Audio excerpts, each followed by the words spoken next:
대단히 감사합니다. 하나님께서는 나를 가장 소중한 존재로 여기시고 나를 이 시간도 찾고 계십니다. 그래서 이렇게 무더운 여름날 여러분들이 지치고 힘든 시간이지만 여기 있습니다. 내가 주님 앞에 나옵니다. 이렇게 주님 앞에 나오신 줄 믿습니다. 우리 하나님께서는 우리를 찾고 또 찾으시는데, 우리가 어렸을 때 술래잡기를 했던 기억이 있습니다.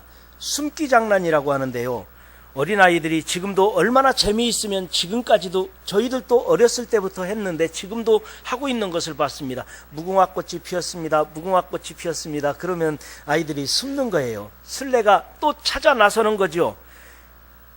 그런 사이에 또 무궁화꽃이 피었습니다. 무궁화꽃이 피었습니다. 또 숨는 거예요. 그리고 술래는 또 찾아 나서야 되는 것입니다. 그런데 오늘 성경 말씀해 보니까 마치 아담과 하와가 숨고, 그리고 하나님께서 술래가 되어서 참는, 그러니까 우리들을 찾는 분이 우리 하나님이신 것을 성경에서 자세히 볼 수가 있습니다. 그러나 여러분, 하나님 앞에 숨을 수 있는 사람이 어디 있겠습니까?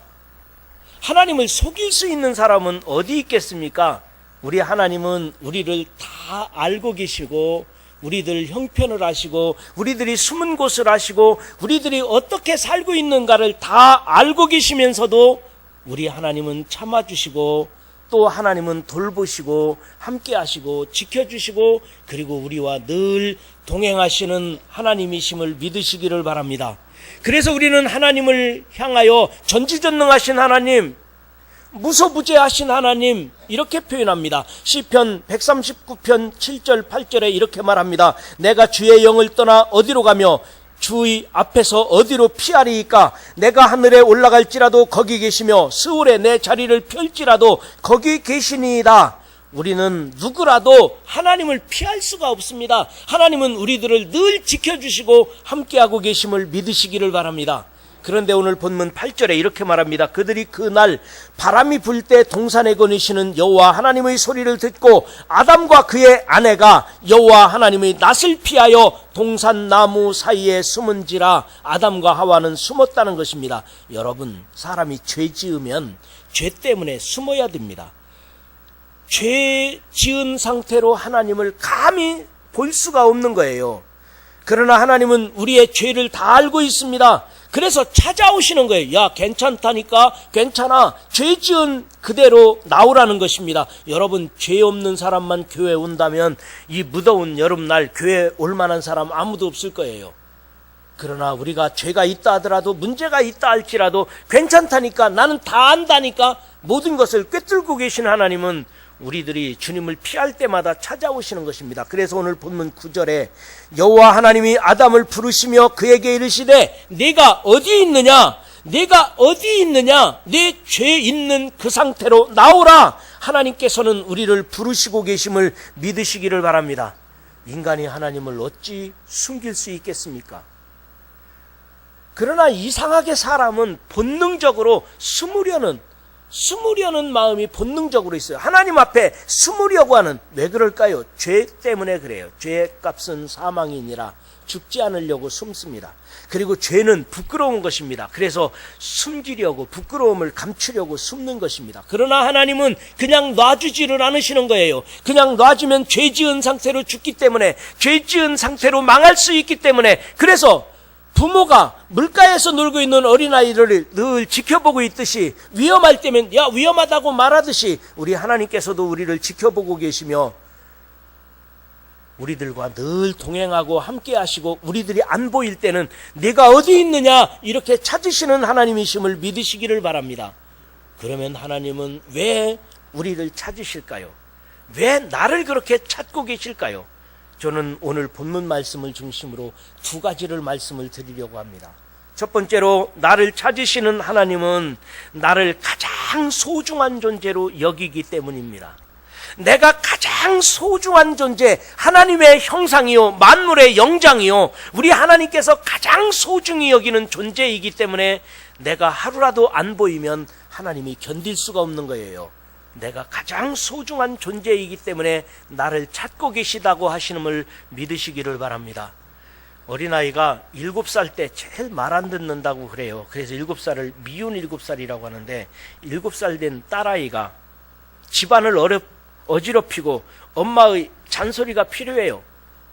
엄마가 한 번은 집안을 어지럽히고 늘 말을 안 들어서 이놈을 좀 혼내줘야 되겠다. 내가 버릇을 고쳐야지. 그래서 엄마가 작심하고 화를 냈답니다. 혼냈더니 엄마 다시는 안 그럴게요. 용서해 주세요. 그리고 어린아이가 쉽게 엄마의 말에 잘 알아듣더래요. 그래서 엄마가 화가 나서 엄마라고 하지도 마. 나는 내 엄마가 아니야. 내가 엄마가 아닐 수 있어. 너 엄마라고 하지도 마. 말도 안 들으면서. 그랬더니 이 어린아이가 더 울면서 서럽게 울면서 아줌마 용서해 주세요. 그러더래요. 여러분, 아무리 엄마가 혼낸다고 해도 그 엄마가 아줌마 될 수 있습니까?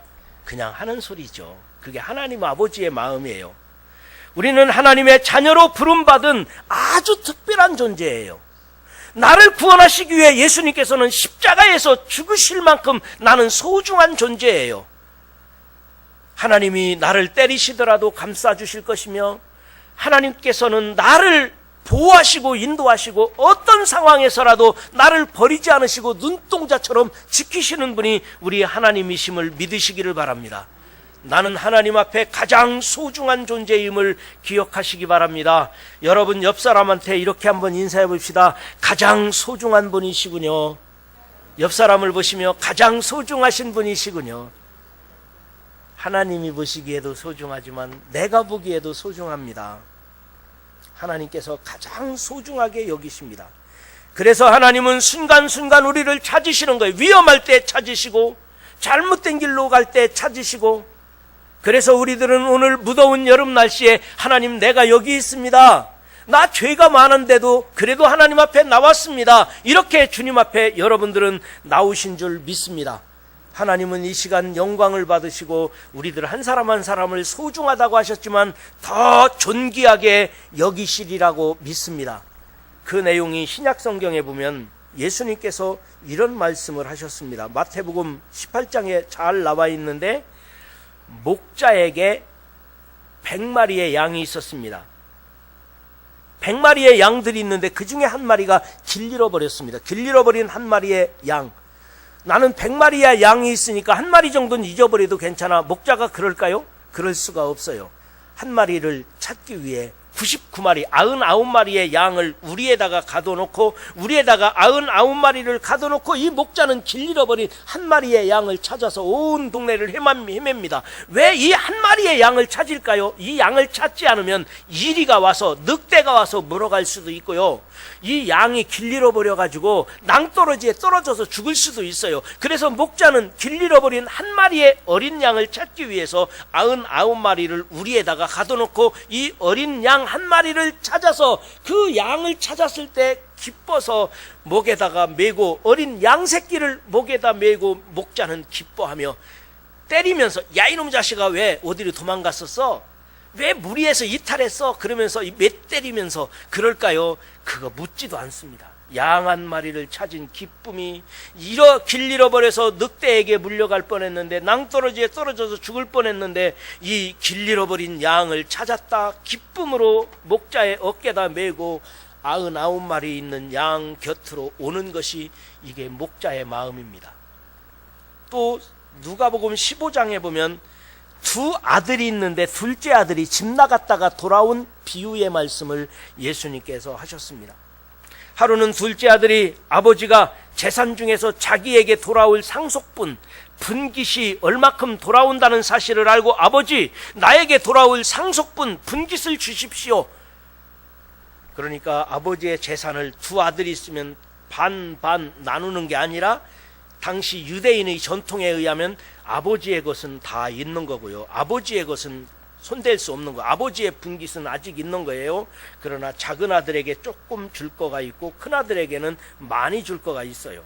아버지의 것은 살아있는 동안에 있는 거예요.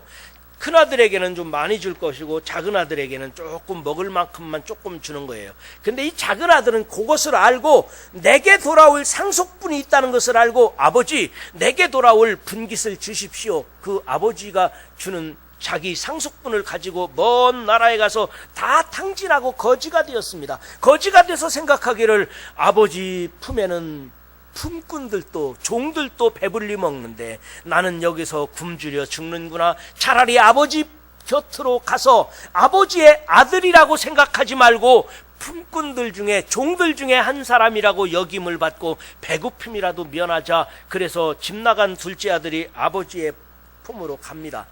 돌아가고 있는데 아버지는 아들 나갔을 때부터 아들을 기다리는 거예요.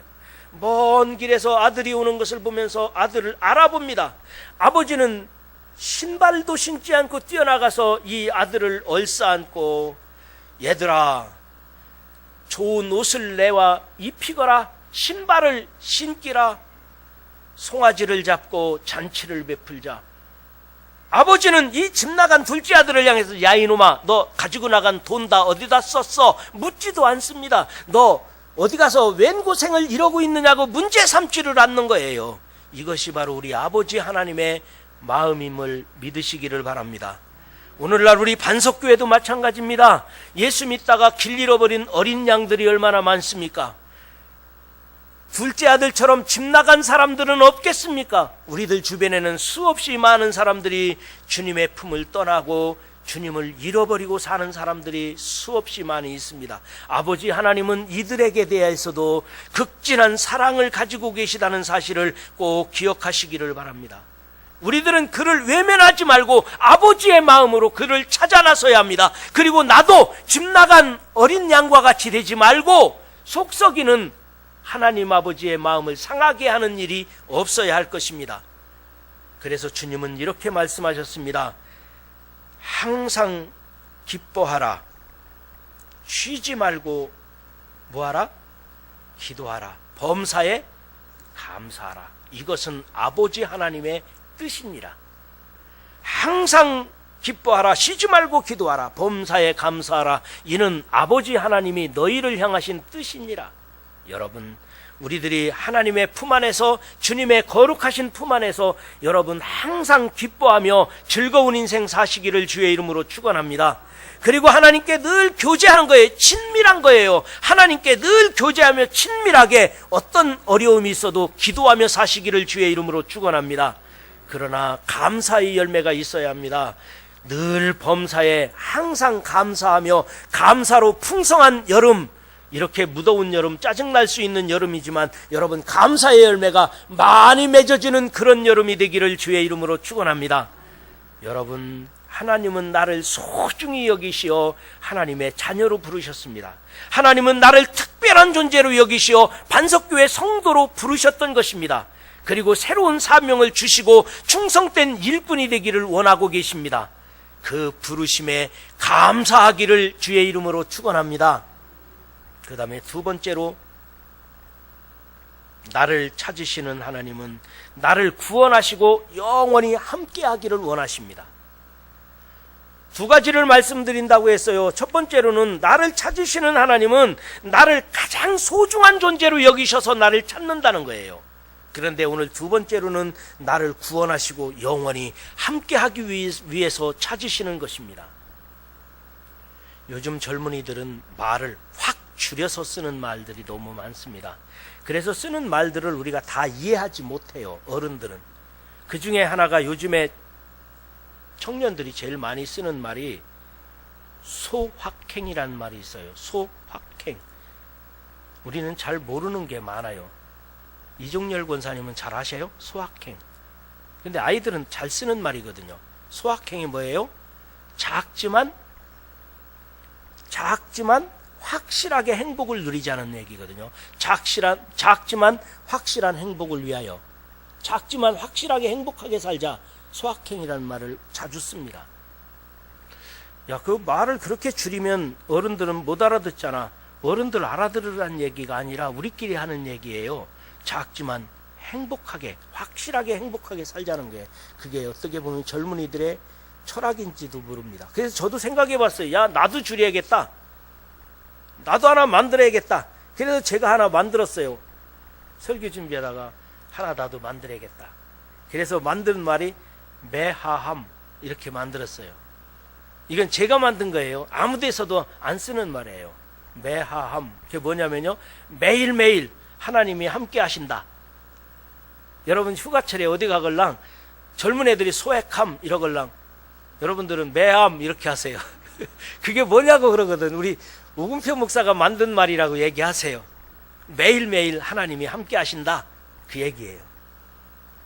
매하함 그렇게 말하면 아무도 못 알아들을 거 아니에요. 그게 뭐냐고, 그걸랑 제가 만들었다고 얘기하시고 매일매일 하나님이 함께 하신다, 이런 마음으로 살자고요. 젊은 애들은 다 그렇게 쓰거든요. 소확함, 난 못 알아들어요. 경상도 아주머니가 충청도 대전에 와서 살게 됐는데, 할머니가 되다 보니까 이제는 아주머니 지나서 할머니가 돼서 경로당에 갔습니다. 그래서 경상도 할머니하고 충청도 할머니가 둘이 경로당에서 재밌게 노는데, 야 이거 그냥 놀지 말고 한번 이거 끝말잇기를 해보자. 끝말잇기 알죠? 끝말잇기를 하기로 했습니다. 원래 충청도 할머니가 원래 머리가 좋잖아요. 그래 한번 해보자. 그래서 충청도 할머니가 먼저 끝말잇기를 시작했습니다. 계란. 란자로부터 시작하는 게 뭐 있어요? 별로 없죠? 충청도 할머니들이 머리가 좋거든요. 결혼하니까 경상도 할머니가 별로 없잖아요. 난닝구 그랬어요. 그러니까 이 난닝구가 뭔지 잘 모르겠어요. 그러니까 아이고 그 우리 한국말로 하기로, 아이고 괜히 한국말 하기로 다시 하자고. 그래서 다시 시작했어요. 난닝구 구자로 시작하는 것도 어렵잖아요. 그래서 다시 시작했어요. 그래서 충청도 할머니가 장농 그랬어요. 농자로 시작하는 게 뭐 있어요?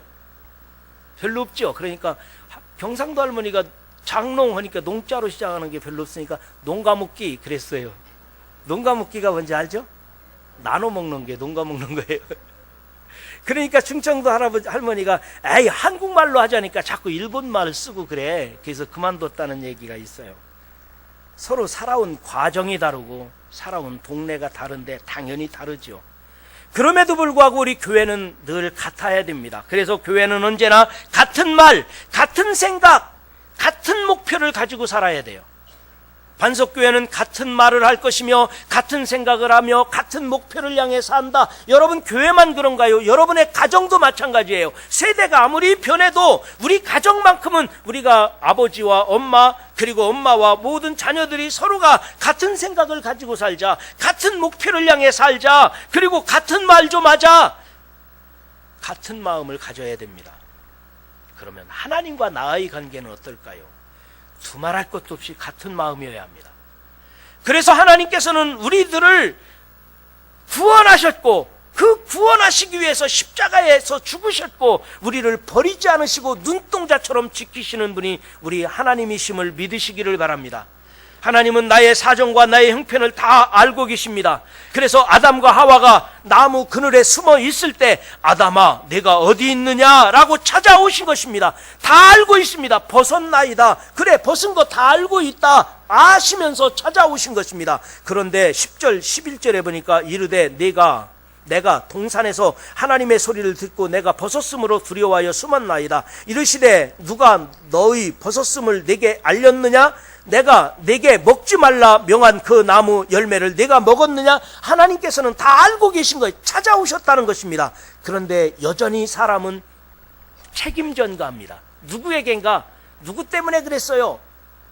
누구 때문에 이렇게 됐다는 거예요. 12절에 보십시오. 아담이 이르되 하나님이 주셔서 나와 함께 있게 하신 여자 그가 그 나무 열매를 내게 주므로 내가 먹었나이다. 아담은 아내 책임을 묻는 거예요. 아내 하와는 누구 책임을 물어요? 뱀이 나를 꼬였다는 거예요. 이게 인간의 모습이에요. 그러나 하나님께서는 나를 찾으시는 것은 그 문제 삼지 않으셔요. 나를 구원하시고 영원히 함께 하시기를 원하시는 분이기 때문입니다. 그러니까 나의 죄가 무엇인지 문제 삼지 않으시고 예수님께서 십자가에 대신 죽으시면서 다 용서하셨다 핑계대고 그리고 누구인가에게 뒤집어 씌우려고 하는 마음까지 있어도 예수님은 야 그럴 필요 없다. 내가 다 너의 죄를 대신 짊어지고 십자가에 달리셨다. 그러시면서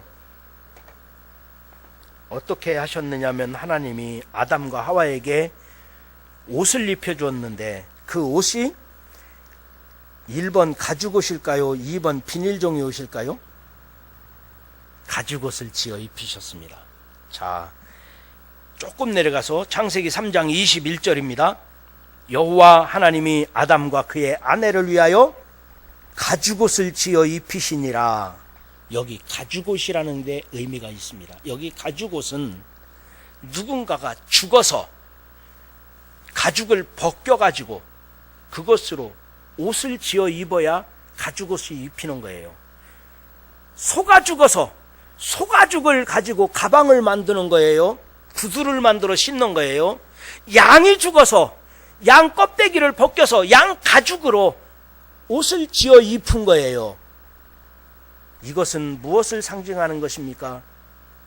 하나님께서 무화과 나무로 옷을 해 입고 나무 사이에 숨은 아담과 하와에게 내가 숨은 거 다 안다. 내 죄가 무엇인지도 내가 왜 부끄러워하는지도 다 안다. 그러시면서 누구 핑계대는 거, 야 그럴 필요 없다. 내가 예수 그리스도가 죽으심으로 예수님으로 옷 입어야 영생할 수 있다. 예수님이 죽어야 예수님의 보혈의 피값으로 내가 구원받을 수 있다. 그 의미로 가죽옷을 지어 입히신 것입니다. 이는 예수님께서 나를 위하여 죽으시고 예수님으로 옷 입은 사람, 예수 옷 입은 사람, 예수 이름으로 옷 입은 사람, 예수님을 옷 입고 다니는 사람이 구원받은 거라는 거예요. 예수님으로 옷 입어야 구원받는다는 사실을 믿으시기를 바랍니다. 예수님께서 나를 위하여 죽으심으로 내가 예수님의 보혈의 피공로로 예수 그리스도를 믿음으로만 구원받는다는 것을 여기서 말해주는 것입니다. 나는 예수 이름으로 천국 가고 나는 예수 이름으로 구원받고 예수 이름으로 담대하게 하나님 앞에 설 수 있고 예수가 죽음으로 나는 예수가 옷 입음으로 예수 옷을 입음으로 나는 구원받았다는 사실을 믿으시기를 바랍니다. 마태복음 22장에 보면 예수님께서 왕의 혼인잔치 비유를 말씀하셨습니다. 혼인잔치를 베푼 어떤 임금님이 있었습니다. 그 임금님이 내 혼인잔치에 많은 사람을 초청해라. 초청을 했더니 많은 사람들이 바쁘다고 안 옵니다. 문제가 있다고 안 옵니다. 안 오고 안 오는 거예요. 그래서 왕이 야 산, 물, 가로 가서 길가에 다니는 사람, 산에 다니는 사람, 물가에 다니는 사람 모든 사람 구별하지 말고 다 초청해서 내 왕의 혼인잔치에 참여하도록 해라. 그래서 왕의 종들이 산, 울, 가로, 길가로 가서 다니는 사람들을 다 초청해서 누구든지 와라, 아무든지 와라. 우리 왕의 혼인잔치에 이 왕의 잔치를 이제 모든 사람들이 오라는 것입니다. 많은 사람들이 왔습니다. 그런데 왕이 혼인잔치가 베풀어지고 있는데 이렇게 보니까 예복을 입지 않은 사람이 있는 거예요. 예복을 입지 않은 사람들을 보면서 아무나 오라고는 했지만 누구든지 와서 예배드리고 누구든지 왕의 혼인잔치에 참여하지만 조건이 하나 있어요. 예복을 입어야 돼요. 적어도 왕의 혼인잔치잖아요. 왕의 혼인잔치인데 예복을 갖춰 입어야 되잖아요. 그러니까 예복을 입지 않은 사람에게 뭐라고 말했느냐면 그들을 바깥 어두운 데에 내던지라 하였느니라. 잔치자리에 앉아 있는데 왕의 혼인잔치에 예복을 입지 않고 있는 이 사람은 바깥 어두운 데에 내던지라는 것이었습니다. 그리고는 마태복음 22장 14절에 청함을 받은 자는 많되 택함을 입은 자는 적으니라. 예수님으로 옷 입지 않으면 왕의 혼인잔치에 참여할 수 없다는 거예요. 내가 예수 그리스도의 옷을 예수님이 죽으심으로 피 흘리심으로 내가 예수님으로 옷 입지 않고는 내 안에 예수님의 보혈의 피공로가 없이는 하나님 앞에 갈 수 없다는 거예요. 하나님 앞에 설 자격이 안 된다는 거예요. 예수 안 믿으면, 예수 이름이 아니면, 예수님이 십자가에서 죽지 않으면, 예수님으로 거룩한 세마포 옷을 입지 않으면 왕의 혼인잔치에, 거룩한 천국잔치에 참여할 수 없다는 이야기입니다. 여러분, 하나님께서 아담과 하와에게 옷을 입히신 것은 앞으로도 예수님으로 옷 입어야 구원받는다는 것을 말하고 있는 것입니다. 나를 찾으시는 하나님은 내가 어떤 죄가 있느냐 그것을 묻지 않으십니다. 내가 뭐 실수했느냐 그것을 묻지 않습니다. 그것보다 더 중요한 것은 내가 예수 그리스도를 믿었느냐, 왕의 혼인잔치에 참여할 만큼 예수님으로 옷 입었느냐, 나를 위하여 십자가에서 달려 죽으신 예수 그리스도의 이름으로 예수님의 피공로로 그분이 죽으심으로 예수 옷 입은 사람, 예수 그리스도가 나와 함께하고 있는 사람, 그 사람이 구원받은 사람이요, 하나님 앞에 갈 수 있는 사람이요, 하나님 앞에 담대히 설 수 있는 사람이며, 우리가 좀 실수하더라도, 아니면 우리가 죄지었을지라도, 우리가 문제가 있을지라도 하나님은 그까짓 거 가지고 관여하지 않는다는 거예요. 그거 가지고 문제 삼지 않겠다는 거예요. 여러분, 내 형편이 어떠하든지 문제 삼지 않으신다는 하나님 아버지께서 지금도 나를 찾고 계십니다. 우리들은 이 시간에 예수 그리스도의 이름으로 구원받아 예수 그리스도의 거룩한 옷을 입고 이 자리에 나오셨습니다. 여러분, 담대하게 주님 앞에 나아가시고 나와 영원히 함께 하시겠다고 하시는 하나님의 품 안에서 여러분 세상에서도 행복하게 사시고, 아무리 더워도 이 지구가 잘못 돌아가나 보다, 너무 더워, 앞으로 세상이 어떻게 뜨거워질지 모르겠다, 40도가 된다니, 지옥은 80도 정도는 되겠지, 연습하라고, 세상 사람들 연습하라고 이렇게 더운가 보다, 그냥 그렇게 생각하고 행복하게 생각하세요. 여러분, 우리는 구원받았습니다. 우리는 왕의 혼인잔치에 참여한 자들인데 예수님으로 옷 입은 사람입니다. 다만 나의 형편과 사정을 솔직하게 고백하는 거예요. 겸손하게 하나님 말씀에 순종하는 거예요. 여러분, 하나님은 구원받은 자들을 찾고 계십니다. 나를 영원히 함께 하시기 위해서 찾고 계신 것입니다. 담대하게 주님 앞에 나아가되 예수님의 피공로를 의지하여 예수님으로 옷 입었으니 누가 뭐라 해도, 내가 이 시간에 죽는다 할지라도, 하나님 앞에 간다 할지라도 내 공로로 구원받을 사람은 없어요. 예수님의 옷을 입었으니, 예수님의 피공로로 내가 구원받았으니 담대하게 나아가시기를 주의 이름으로 축원합니다. 이제 말씀을 마칩니다. 마치면서 조금 다시 한번 정리하고 말씀을 마친다면 이렇습니다. 우리 하나님은 나를 너무 사랑하십니다. 마치 부모가 물가에서 놀고 있는 아이가 걱정스러워서 눈을 떼지 못하고, 그리고 잠시 아이가 보이지 않으면 야 어디 있느냐 아이를 부르는 것처럼, 우리 하나님께서도 우리들이 어려움 당할까봐, 우리들이 낙심할까봐, 우리들이 어떤 상황에 처하더라도 우리를 놓지 않으시고 부르시고 찾고 계십니다. 그러면 왜 하나님은 나를 그렇게 찾으십니까? 그것은 오늘 두 가지 말씀을 드렸습니다. 나를 가장 소중한 존재로 여기기 때문입니다. 나는 하나님 편에서 가장 소중한 사람입니다. 그리고 나를 구원하시고 영원히 함께하고 싶으셔서 그렇습니다. 영원히 주님은 나와 함께 하시기를 원하신다는 사실을 믿으시기를 바랍니다. 여러분, 여러분의 인생길에 주님과 함께, 그리고 주님이 여러분을 찾으실 때 내가 여기 있습니다, 내가 죄지었을지라도, 내가 누구에게 핑계할지라도, 아니면 내가 여러 가지로 문제가 많더라도 하나님은 그것을 문제 삼지 않으시고 그 죄를 책망하지 않으시고 예수님의 십자가 보혈로 다 씻어주셨으니 담대하게 하나님 앞에 서시고 이 세상에서도 담대하게 승리하며 살아가시고, 여러분의 인생 가운데서 주님이 나를 지켜주신다, 주님이 나의 죄를 문제 삼지 않으시고 용서하셨다, 주님께서 언제든지 나와 함께하고 계시다, 아니 영원히 함께 하시는 분이 나의 하나님 아버지시다, 주님만 의지하시기를 주의 이름으로 축원합니다.